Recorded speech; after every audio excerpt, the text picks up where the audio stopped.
ஒரு கதையை வச்சு எப்படி 3 படம் பண்ண முடியும்? ஸோ, ராஜமௌலியால பண்ண முடியும் அப்படிங்கிறத அவர் ப்ரூவ் பண்ணி காமிச்சிருக்காரு. அதுக்கான ஆதாரம் என்கிட்ட இருக்கு. அதாவது ஒரே கதைய வச்சு 3 படம் பண்ணியிருக்காருங்க மனுஷன். என்னங்க எனக்கு ஒண்ணுமே புரியலையா? அதுதானப்பா எனக்கும் புரியல. நானி, பாகுபலி, மாவீரன். அப்புறம் இப்போ கதையை சொல்றேன்.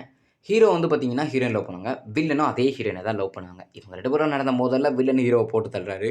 இப்போ ரிவெஞ்ச் குடுக்கணுங்கிறதுக்காக ஹீரோ ஈயா மாதிரி வில்லன போட்டு தள்ளுறாரு. இது நானி படத்தோட கதை.